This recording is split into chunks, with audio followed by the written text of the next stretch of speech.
গোল table করছিল, সেখানে রাশেদা কে চৌধুরীর নাম বললাম আর গিটিয়ার সাফিয়া চৌধুরী, এই দুইজন সেখানে এসে উনি যখন বক্তব্য দেন তখন ঢুকতেছিল, যে বললেন যে দেখলাম হুজুররা ফোর্স করে, হুজুররা ফোর্স করে মানে হুজুররা ফোর্স করবেই, কোরআন বিরোধী কোন নীতিমালা এ দেশে মুসলিম উম্মাহ কোনোদিন বাস্তবায়ন হতে দিবে না। তৎকালীন ফ্যাসিস্ট সরকারের সেই প্রধানমন্ত্রীর কাছে আমরা লিখিত দেওয়া হয়েছিল, প্রেসিডেন্ট এরশাদের কাছে তার পাঠাই দিয়ে দেওয়া হয়েছিল, বলা হয়েছিল এই নীতিমালা বাংলাদেশে চলবে না, এই নীতিমালা বাতিল না করা পর্যন্ত আলেম ওলামা ঘরে ফিরে যাবে না। ওনারা যা লিখেছেন তার 80% সমস্যার সমাধান এই সংবিধান দেওয়া আছে। আগে আপনারা বলেন যারা উপদেষ্টা পরিষদে বসে আছেন, এই চার ক্ষেত্রে ইসলাম নারীর প্রতি বৈষম্য করেছে, এটা আপনারা মানেন কি না? যদি মানেন আপনাদের ঈমান নাই, আপনারা মুরতাদ। আসসালামু আলাইকুম ওয়া রাহমাতুল্লাহি ওয়া বারাকাতুহু। আমরা একটু পিছনে যদি যাই, এই নারী সংস্কার, নারী উন্নয়ন নীতিমালা আজকে প্রথম নয়। মূলত যখনই ব্যাঙের ছাতার মতো কোনো একটি তত্ত্বাবধায়ক বা ইন্টারিম গভর্নমেন্ট পয়দা হয়, তখনই সবার উপরে কাঁঠাল ভাঙার চেষ্টা করে। 2007 সালে, সব মনে রাখুন, 2007 সালে প্রথম এই নারী উন্নয়ন নীতিমালা একটা প্রস্তাবনা পাশ করে। তখন আমরা প্রেস ক্লাবের সামনে একটা মানববন্ধন হচ্ছিল এটার বিরুদ্ধে 7 সালে। তারা আরেকটি গোল টেবিল করছিল, সেখানে রাশেদা কে চৌধুরীর নাম বললাম, জীবিত আছে কিনা জানি না, আর গিটিয়ার সাফিয়া চৌধুরী, এই দুইজন সেখানে এসে উনি যখন বক্তব্য দেন তখন ঢুকতেছিল, যে বললেন যে দেখলাম হুজুররা ফোর্স করে, ঠিক ভাষাটা আমি টেলিভিশনে রাতে দেখলাম, বললে হুজুররা ফোর্স করে নারীর বিরুদ্ধে। হুজুররা ফোর্স করে মানে হুজুররা ফোর্স করবেই, কোরআন বিরোধী কোন নীতিমালা এ দেশে মুসলিম উম্মাহ কোনোদিন বাস্তবায়ন হতে দিবে না। এরপর একটু চুপ হয়ে গেল। আলেম ওলামাদের মাওলানা মহিউদ্দিন খান, আল্লামা খতিব উবাইদুল হক রাহিমাহুল্লাহ, ওনাদের নেতৃত্বে তখন আমরা মাঠে নামতাম।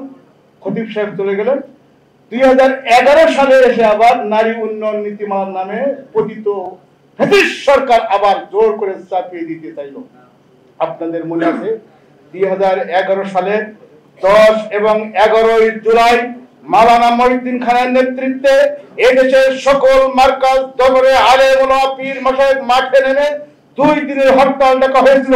এখানকার ম্যাক্সিমাম ওলামায়ে কেরাম সেদিন মাঠে ছিলেন এবং ওদিকে কাশপুর ব্রিজ, এদিকে গাবতলী শহর সকল জায়গা অবরোধ করে এই নারী উন্নয়ন নীতিমালা যাতে এদেশে বাস্তবায়ন করতে দেওয়া না হয়, সুস্পষ্ট ভাবে সেখানে 24টি মৌলিক ত্রুটি বের করে সরাসরি কোরআন বিরোধী নীতিসমূহ ফুটিয়ে তুলে তৎকালীন ফ্যাসিস্ট সরকারের সেই প্রধানমন্ত্রীর কাছে আমরা লিখিত দেওয়া হয়েছিল, প্রেসিডেন্ট এরশাদের কাছে তার পাঠাই দিয়ে দেওয়া হয়েছিল, বলা হয়েছিল এই নীতিমালা বাংলাদেশে চলবে না, এই নীতিমালা বাতিল না করা পর্যন্ত আলেম ওলামা ঘরে ফিরে যাবে না।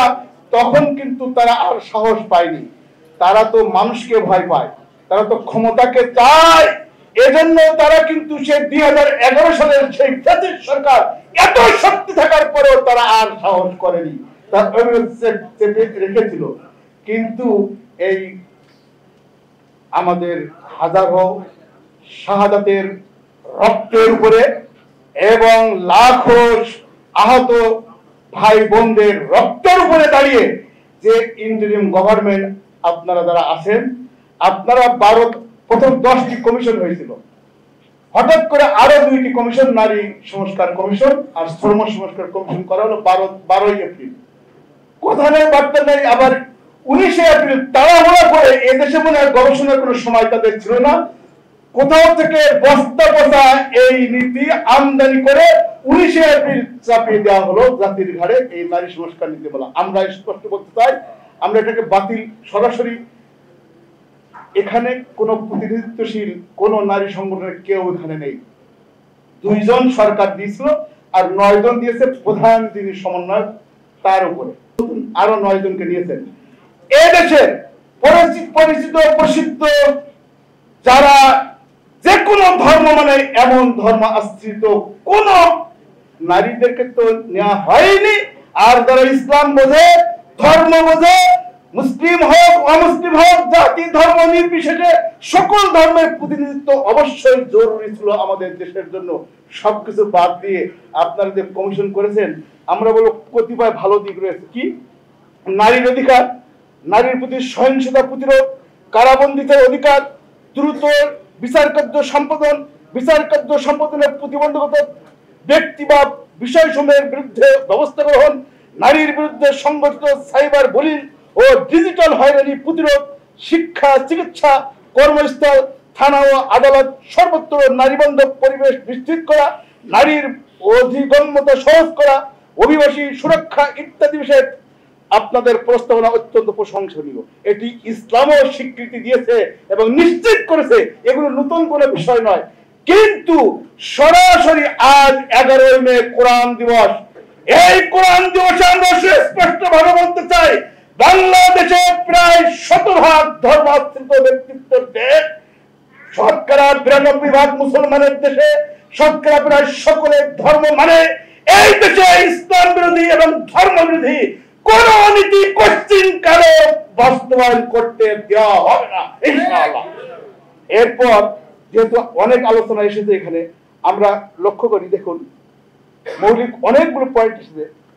ন্যায্যতা, আসলে ন্যায্যতাই পাবে, কোন সম অধিকার এগুলো একেবারে সেকেলে ব্যাখ্যাতে কোন ধর্ম এটা কোনোদিন মানেনি, অনেক ডিসকাশন এসেছে।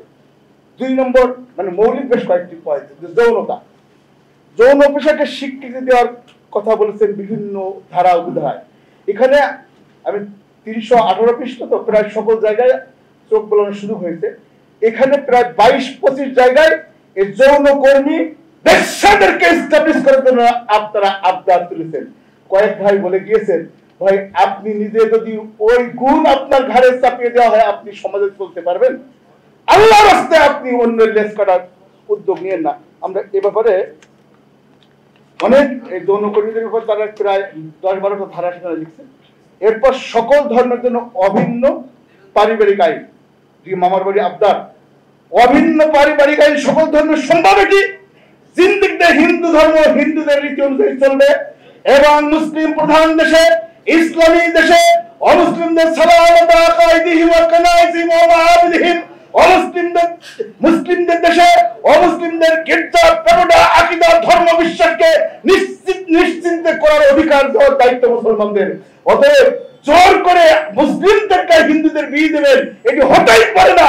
মুসলিমদেরকে মুসলিম ইসলামী ধর্ম মানতে দিন, অমুসলিমদেরকে তাদের ধর্ম মানতে দিন।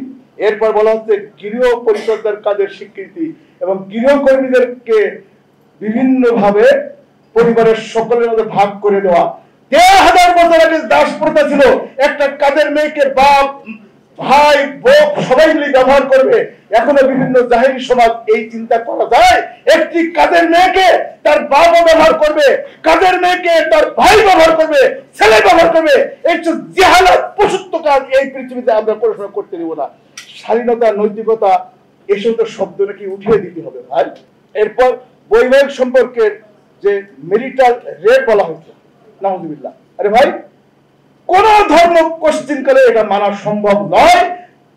কোন কারণে বনিবনা কম হতে পারে, তাই বলে আপনার স্ত্রীকে কোর্টে দেওয়ার সুযোগ করে দিয়ে প্রাইভেট পার্টকে জনসমক্ষে উস্কে দেওয়া, তার মানে তার কি আপনাদের কি ঘর সংসার নেই? তাদেরও ঘর সংসার। পুরুষের ক্ষমতা ভেঙে দেওয়ার ক্ষমতা, ভাই আপনি যেভাবে রাস্তা রাস্তায় ঘুরছেন, আমাদের মা বোনদেরকে রাস্তায় ঘোরার জন্য আপনি উস্কে দিবেন না আল্লাহর রাস্তায়। এরপর বলা হচ্ছে কারিকুলামের যৌন শিক্ষাকে আবার নতুন করে ঢুকিয়ে দেওয়া। এমনিতেই আনন্দময় বর্তমান উৎপাদনশীল ভবিষ্যৎ এই স্লোগান দিয়ে ছেলেমেয়েরা এমনি নষ্ট হয়ে যাচ্ছে, আর সেই ফাঁকে আনন্দময় বর্তমান উৎপাদনশীল ভবিষ্যৎ একটি স্লোগান ঢুকিয়ে দিয়েছিল পতিত সরকার। তার ফাঁকে ছেলে মেয়েদেরকে কোনোভাবে মাত্র করোনাকালীন সময় বিভিন্ন গ্যাজেট ব্যবহার করে এই সমস্ত ছেলে মেয়েরা যেভাবে নষ্ট হয়ে যাচ্ছিল, এখন আবার মোবাইল বন্ধ করে দেওয়া হয়েছে প্রায় সকল স্কুল কলেজে। আবার নতুন করে তাদেরকে সর্বনাশের দিকে ডেকে দিবেন না। অতএব আসুন, সব শেষে ঘুরে ফিরে তো সমতা, উত্তরাধিকারী আইন এগুলো, আর সবচেয়ে বড় যে বিষয়টা যৌনতা নিয়ে আপনারা কথা বলেছেন, তাদেরকে সামাজিক মর্যাদা দেওয়ার। আল্লাহর হস্তে আপনি আমি কোশ্চিন কাল ওয়েস্টার্ন বিশ্বেও কিন্তু যৌন কর্মীদেরকে সেভাবে লাইসেন্স আস্তে আস্তে বন্ধ করে দিচ্ছে। দেখুন, বৈষম্যের বিরুদ্ধে কথা বলে তারাই আবার মামাবাড়ি আবদার নারীর সকল পর্যায়ে কোটা নির্দিষ্ট করতে চেয়েছেন। নির্বাচনী আসন, বিশেষ বরাদ্দ, বিশেষ আইন, বিশেষ বাজেট, এগুলো কি জাস্টিস হয়? নিজের কাজ নিজে করি, নিজের ভাগ্য নিজে গড়ি, পৃষ্ঠা 129। কেমন কথা? ভাগ্য আল্লাহ রব্বুল আলমীর হাতে, তাকদীর আমরা এটা বিশ্বাস করি। নারী শিক্ষার্থীদের ঝরে পড়া রোধে নাচ গান ইত্যাদি বাধ্যতামূলক চালু করার কথা বলে মানুষকে অনৈতিকতার দিকে ঠেলে দেওয়ার একটি সুগভীর ধ্রুব সন্ধি। শরীর আমার, সিদ্ধান্ত আমার, পৃষ্ঠা নম্বর 105। ইন্না লিল্লাহ। শরীর আপনার, সিদ্ধান্ত আপনার। আপনার মা বোন আপনি নিজে উলঙ্গ হয়ে সিদ্ধান্ত নেবেন, অথবা আপনাকে বিকিয়ে দিয়ে সর্বনাশ করে তছনছ করে দিবে, এটি হতে পারে না। শেষ পর্যায়ে যৌন কর্মীদের আইনি সুরক্ষার নিশ্চয়তা দানের যে ধারাগুলি আমরা প্রথমেই আলোচনা করছিলাম, একটু পর্যালোচনা করে দেখতে হবে আসলে এটি নারীর জন্য কত অবমাননাকর, কত নিকৃষ্ট এবং কত অমানবিক হয়। পশ্চিমা বিশ্বেও নারীর স্বাধীনতা বা ক্ষমতায়ন নামে যৌনতা ও অশ্লীলতাকে উৎসাহ দেওয়া হয় ঠিকই, কিন্তু এর পিছনে রয়েছে একটি সুপরিকল্পিত অর্থনৈতিক এজেন্ডা, যেখানে শত শত বিলিয়ন ডলারের সেক্স ইন্ডাস্ট্রি পরিচালিত হচ্ছে। বহু রাষ্ট্র এখান থেকে বিপুল পরিমাণ রাজস্ব আদায় করে। এই শিল্পকে টিকিয়ে রাখতে তারা নীতিগতভাবেই সহযোগিতা করে, তবে এর মূলে রয়েছে নারীর শোষণ এবং মানব পাচারের ভয়াবহ একটি বাস্তবতা। বাংলাদেশ সহ গ্লোবাল সাউথের এবং পৃথিবীর অনুন্নত দেশগুলির প্রায় সব দেশেই যৌন পেশা একটা মডার্ন ডেলিভারি। এটা এমন একটা ইন্ডাস্ট্রি যার পুরোটাই শুরু থেকে শেষ পর্যন্ত দাঁড়িয়ে আছে নির্যাতনের উপরে। বিভিন্ন দেশে বিভিন্ন গবেষণায় একটি বিষয় সুস্পষ্টভাবে উঠে এসেছে, এই যৌন পেশায় যারা যায়, যৌন কর্মীদের আমাদের দেশে এস্টাবলিশ করা, তাদেরকে স্বীকৃতি দেওয়ার, তাদেরকে শ্রমিক হিসেবে মান দেওয়ার যে আবদার করা হচ্ছে, আসলে মানুষকে ফুসলিয়ে এই পেশায় নামানো অথবা কোয়েরশন বা জোর করে ফোর্স করে বাধ্য করে নির্যাতন করানো হয়, অথবা ধোঁকা দিয়ে এ রাস্তায় নামানো হয়। এই তিনটির বাহিরে গবেষণায় উঠে এসেছে যৌন কর্মীদেরকে এই তিন ভাবেই বাধ্য করে তাদেরকে শারীরিক মানসিকভাবে নির্যাতন করে ধুকে ধুকে শেষ করে দেওয়া হয়। অস্ট্রেলিয়ান স্কলার শেইলা জাফরিক্স ডাইরেক্ট বলেছেন, সেক্স ওয়ার্কারকে লিগালাইজ করতে বলা আসলে স্লেভারিকে লিগালাইজ করতে বলা সেম কথা। কারণ খুবই মর্মান্তিক, আপনি একজন মানুষকে লিগাল রাইট দিচ্ছেন আরেকজন মানুষের শরীরের উপরে জোর খাটাতে। আপনি সেই শরীরের প্রাইস নির্ধারণ করছেন। আপনি যখন একটা মেয়ের শরীরকে আইনগতভাবে পণ্য হিসেবে ভোগ করার অধিকার নিলেন, তখন আপনি এই পণ্যের সাথে যা ইচ্ছা তা করতে পারেন, কারণ নির্দিষ্ট সময়ের জন্য আপনি টাকার বিনিময়ে এই শরীর কিনে নিয়ে তাকে নির্যাতনের একটি পাইতারা বের করেছেন। এখানে ধর্মকে যদি বাদই দেওয়া হয়, কারণ এই কমিশনের লোকজন স্পষ্টই ধর্মকে বাধা হিসেবে মনে করেছে, তারপরেও অনেকগুলো বিষয় এখানে সামনে হাজির হয়। যৌন পেশায় জড়িত নারীদের কতজন কোন ধরনের স্ট্রাকচারাল ইনফ্লুয়েন্স ছাড়া স্বেচ্ছায় সম্পূর্ণভাবে নিজের ইচ্ছায় এই পেশায় কেউ আসে? এই পেশায় নারী কি আসে, নাকি নারীকে জোর করে আনতে বাধ্য করা হয়? নারীর যৌন শ্রমকে বুঝতে হলে শুধু সম্মতি, কনসেন্ট বুঝলেই কি হবে, নাকি যত রকমের স্ট্রাকচার আছে সমাজে, রাষ্ট্রে, আইনে, এগুলোকেও বিবেচনায় আনতে হবে? দারিদ্রতা, মানসম্পন্ন শিক্ষার অভাব, পারিবারিক ও সামাজিক সহিংসতার শিকার নারী আদৌ কতটা স্বাধীনভাবে চয়েস করতে পারেন, যৌন পেশাকে পেশা হিসেবে নিতে পারে, তা আপনি আমি একটু ভাবলেই কিন্তু বুঝতে পারবো। কমিশন বলছে সেক্স ইন্ডাস্ট্রিকে আইনি বৈধতা দিতে। আপনি এই মেয়ে মহিলাগুলো কেন সেক্স ইন্ডাস্ট্রিতে আসতে বাধ্য হয়েছে বা হয়েছে তা জিজ্ঞেস না করে উল্টো বলছেন এই যে তারা আসছে এটাকে বৈধতা দিতেই হবে। মামাবাড়ি আবদার, আপনি ভায়োলেন্স থামাতে বলছেন না, আপনি বলছেন ভায়োলেন্স যে হচ্ছে তা আইনগতভাবে অনুমোদন দেওয়া হোক। কমিশন আরও প্রস্তাবে বলেছেন যৌন কর্মীরা যেহেতু অলরেডি আছেই, তাই বৈধতা দিতে অসুবিধা কোথায়? মনে হলো মানুষ যেহেতু চুরি করেই, তাই চুরি করাকে আইনগতভাবে বৈধতা দেওয়া হোক। এর জবাবে যদি কেউ বলে আমার যেহেতু উমুক জিনিস জোর করে খাইতে ইচ্ছা করে, আমি জোর করে চুরি করেছি, আমার এটিকে অনুমতি দেওয়া হোক, নাউজুবিল্লাহ। এভাবে সমাজ, রাষ্ট্র, সভ্যতা, শৃঙ্খলা, ইথিক্স ভ্যালুজ বলতে কিছুই আর থাকে না। যৌন পেশা, সেক্স ওয়ার্ক একে তো নারী নির্যাতনের সবচেয়ে বড় হাতিয়ার, অন্যদিকে হিউম্যান ডিগনিটিকে সম্পূর্ণভাবে কবর দিয়ে দেয়। আপনি আপনার শরীর বিক্রি করবেন, এটা পৃথিবীর কোনো ধর্ম, কোনো সমাজ, কোনো রাষ্ট্র, কোনো ভ্যালুজ, কোনো কমিউনিটি, কোনো গোত্র, কোনো গ্রুপ কেউ আজ পর্যন্ত বলেনি, এটি কেউ মেনে নেয়নি, মেনে কেউ নিবেও নয়। তারা কত বড় সর্বনাশা চিন্তা করে। তারা বলেছেন আইন করতে হবে বাংলাদেশে, নৈতিকতার নামে কাউকে নাকি যৌনকর্মী হতে বাধা দেওয়া যাবে না। যদি বাধা দেওয়া হয় তা নাকি মানবাধিকার লঙ্ঘন। এটি কি মানবাধিকার লঙ্ঘন? না একজন নারীকে, একজন মাকে, একজন বোনকে, একজন স্বচ্ছ মনের অধিকারিণীকে তার মানবিক, সামাজিক, নৈতিক, ধর্মীয় অধিকার প্রতিষ্ঠিত করা হয় যৌনকর্মী থেকে ফেরত আনা। তাদের সুপারিশের ৩-২-২-১-১ ধারায় ম্যারিটাল রেপ, জোরপূর্বক যৌন সম্পর্ককে স্বামী স্ত্রীর মাঝে ধর্ষণ হিসেবে